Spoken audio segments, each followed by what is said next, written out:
New York City's One Seaport, the 60-story luxury skyscraper at 161 Maiden Lane. The tower that was supposed to be the tallest residential building on Manhattan's eastern waterfront. The one with penthouses listed at $7 million. The one buyers were lining up to put deposits on before construction even finished. That building is now leaning 3 inches off-center. Workers have started physically removing the glass facade panels from the exterior to relieve stress on the structure. The building is empty. Construction has stopped. Lawsuits are flying. So how does a $400 million luxury skyscraper in the financial district end up abandoned, tilting, and stripped of its own glass before anyone ever moved in? But first, let's go back to when this building was supposed to be perfect. This is One Seaport, 60 stories, 670 feet tall, located at 161 Maiden Lane in Lower Manhattan, right on the East River waterfront, with direct views of the Brooklyn Bridge, the Statue of Liberty, and the entire New York harbor. The developer was Fortis Property Group. Their vision was bold, and the location was genuinely once in a generation. The eastern waterfront of Lower Manhattan had been mostly forgotten for decades. Old warehouses, abandoned piers, tourist spots that nobody actually lived near. But by the middle of the 2010s, developers started seeing what nobody else had seen. If you could put luxury residential towers right on that waterfront, where the views are unobstructed in every direction, you could charge whatever you wanted. And Fortis charged accordingly. 1-bedroom units started at around $1 million. 2-bedroom units ranged from $2 to $4 million. The penthouse suites were listed at $7 million. These were not apartments. They were trophies. Status symbols stacked 60 stories high on the most exclusive waterfront real estate in the country. Buyers responded exactly the way the developer hoped. Before construction was even finished, hundreds of thousands of dollars in deposits were already locked in. Young professionals who had spent years climbing the corporate ladder. Couples planning to start families with a view of the East River. Investors who saw the project as a guaranteed return. The buzz was real. The marketing worked. The project broke ground. And the steel started going up. Then, something began to go wrong. And the people inside the project knew about it long before the public did. Construction on a 60-story skyscraper is one of the most complicated things human beings do. Hundreds of contractors, thousands of workers, millions of moving parts. Some delays are normal. Some disputes are normal. Every major project has them. But One Seaport had something different. It had a pattern. First came the construction accidents. Workers were injured on site. A worker was killed during the build. That brought regulatory attention from the Department of Buildings and slowed the project down. Then came the financial disputes. The contractors and the developer started arguing about costs, timelines, and responsibilities. When a project this size starts running over budget, every party involved starts looking for somebody else to blame. The schedule slipped. Then it slipped again. Buyers who had put down deposits started getting nervous. When you've handed over hundreds of thousands of dollars on a $3 million apartment, you want a closing date. You do not want to keep getting told the project is on track when every news article is saying the opposite. And then came the news that nobody at Fortis Property Group wanted in the headlines. The building was tilting. Surveyors and structural engineers confirmed it. One Seaport had shifted approximately 3 inches off its center axis. Now, 3 inches does not sound like much. The Leaning Tower of Pisa is roughly 13 feet off plumb. But Pisa is a short, stubby medieval tower built in the 12th century by people who did not have geotechnical engineering. One Seaport is a modern 60-story glass skyscraper built with 21st century technology to meet 21st century building codes in one of the most regulated cities in the world. A 3-inch lean on a building like this is not a quirk. It is a structural emergency. And the moment that lean was confirmed, every party involved started asking the same question. How did this happen? To understand the answer, you have to understand the foundation. In skyscraper construction, the foundation is the entire story. Get it right, and your building stands for 100 years. Get it wrong, and nothing else matters. New York City sits on a mix of geological conditions. In Midtown and parts of Lower Manhattan, bedrock is close to the surface. That is actually why New York became a skyscraper city in the first place. When you can drill foundation piles down a relatively short distance and hit solid rock. Building tall is straightforward. The Empire State Building, the Chrysler Building, and most of the iconic Midtown towers sit on that kind of ground. But not every part of Manhattan has easy access to bedrock.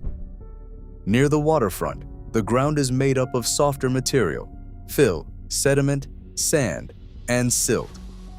A lot of it was deposited over centuries.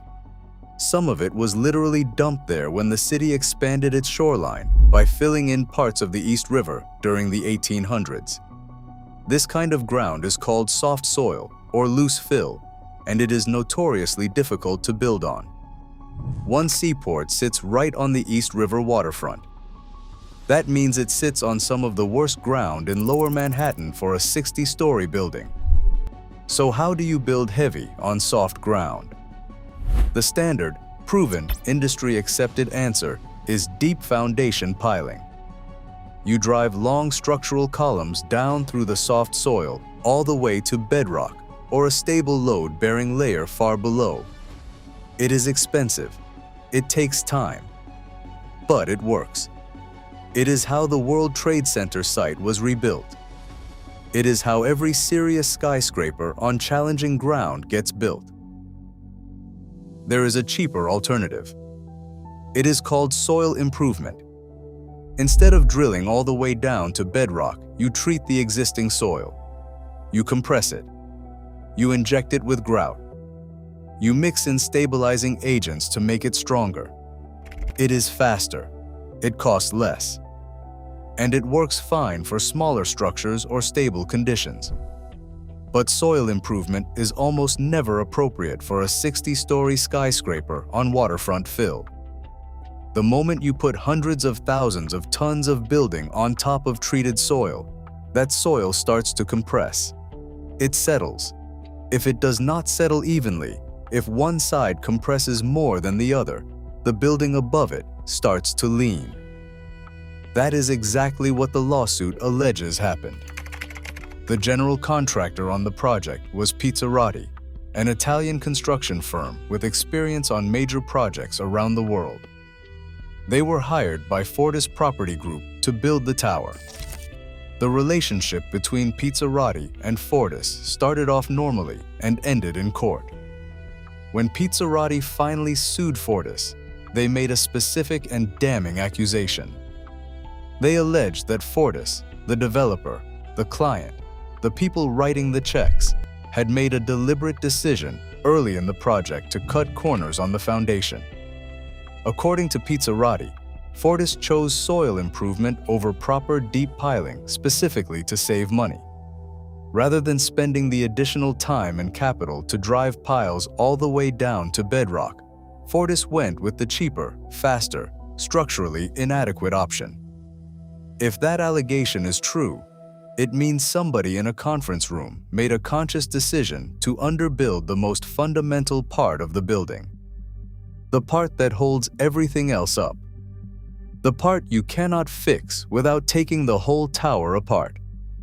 That decision, if it happened the way Pizzarotti described it, is exactly why a $400 million skyscraper is now sitting empty on the Manhattan waterfront, tilting sideways, with workers stripping its own glass off the exterior. Fortis disputes the claims. The legal battle is ongoing. Nobody has been formally found liable, but the structure of the allegation matches a pattern that engineers in this country have seen over and over again. Surfside in Florida, Hard Rock in New Orleans, Champlain Towers, Millennium Tower in San Francisco. The same story with different addresses. Developers cut what the buyers cannot see, take the profit, and walk away before the math catches up. And Pizzarotti isn't just claiming the building has leaned. They are warning that it will continue to lean if nothing is done. The soil underneath is not finished settling. The compression has not stopped. The building is still moving. As it keeps moving, engineers warn of a cascade of problems that compound on each other. Glass facade panels could crack or fall. On a 60-story building, a falling glass panel is not just damage, it is a deadly hazard for anyone walking on the street below. Structural members under uneven stress could begin to corrode at the joints where they were never designed to carry sideways load. Critically, the elevator shafts could fail. Elevator shafts are engineered to be perfectly vertical. When the building tilts, those shafts go out of alignment. The elevator cabs can bind against the rails. The counterweights stop tracking properly. Eventually, the elevators simply stop working, which means the upper floors of the building become physically unreachable. So you have a building that is leaning, that may continue leaning, where panels could fall, where the elevators may not work, where the structure is under stress nobody designed it to handle, and it is sitting in the middle of one of the most densely populated neighborhoods in the country. So what has actually been done about this? The most visible action so far has been a temporary measure, and it is about as crude as you would expect. Workers have been physically removing sections of the glass facade from the exterior of the building. That gleaming glass curtain wall that was supposed to define the tower's profile has been stripped in parts and taken down. The reasoning is straightforward. The facade is heavy. Glass panels at this scale, hung on a 60-story building, weigh a significant amount. When a tower is already dealing with an uneven load on an inadequate foundation, removing weight from the exterior helps relieve some of the stress on the structure. It also reduces the risk of panels falling on their own, because if workers take them off in a controlled way, they cannot later fall off in an uncontrolled way. But let's be clear about what this is. Stripping the facade is not a fix. It is a symptom of a building that has no actual fix yet. It addresses the immediate liability concerns about falling glass without doing anything to address the lean, the foundation, or the future of the building. The tower is still tilting. The soil is still compressing. The lawsuit is still unresolved. And until somebody is found responsible and a long-term remediation plan is funded and approved, the building sits in legal and structural limbo. The real fix, if there is one, would look something like what was done at Millennium Tower in San Francisco. The technique is called underpinning. You drill new piles through the existing foundation, going much deeper than the original, all the way down to bedrock. These new piles essentially create a new, deeper, more stable foundation underneath the existing one. You are going back and doing what should have been done in the first place, except you are doing it with the building already on top. For one Seaport, underpinning could work. Engineers have suggested it as one possible path forward, but it would require extensive drilling beneath an already built structure, hundreds of millions of dollars in additional cost on top of everything already spent, and a legal agreement on who is paying for it. None of that can happen until the courts decide who is actually responsible. And the courts move slowly. Behind all the engineering and the lawsuits, real people are affected by this disaster. Buyers put down deposits, sometimes hundreds of thousands of dollars, on apartments they thought would be ready years ago. Most of them have walked away. They pulled their deposits, or tried to. They restarted their housing searches. They absorbed losses they had no part in creating, while the developer and the contractor argue in court about which one is responsible. Contractors and workers who were financially tied to the project absorbed their own losses. The hundreds of subcontractors and small businesses that were counting on one Seaport revenue had to write it off. The neighborhood itself, which was supposed to be revitalized by projects like this one, got something different. Lower Manhattan's eastern waterfront was expected to become the next great residential corridor in the city. Instead, it got a stalled tower worth $400 million, its glass coming off, sitting empty in the middle of the financial district. A permanent advertisement for what happens when developers cut corners on parts of the building nobody can see. And the broader pattern is the part that should worry every buyer in every city. The pressure to cut foundation costs is constant. Developers want to maximize profit. Contractors want to win bids. Banks and investors watch every dollar. In that environment, the foundation is always the first place somebody starts asking whether you can do it cheaper. Sometimes the answer is yes. Sometimes the cheaper option works fine. But sometimes you are building a 60-story tower on soft waterfront soil in one of the densest cities on the planet, and the laws of physics do not care about your budget. The ground does not negotiate. The math always wins eventually. The alleged decision to use soil improvement instead of deep piling, if Pizzarotti's claims are true, may have saved a few $1,000,000 during construction. The cost to fix the resulting lean, if the building can even be fixed, will easily run past $100 million before the project is finished. That's before counting the lost revenue from unsold apartments, the legal fees, the carrying costs on a $400 million project that generates zero income, and the reputational damage that follows everyone involved for the rest of their careers. A $400 million luxury tower with $100 million in problems and no resolution in sight. Empty, tilting, stripped of its own glass, sitting in the most expensive real estate market in the country while lawyers fight about who pays, on ground that was never going to hold it. In a city that has known for years exactly what got built and what cannot be fixed without going back and doing it right.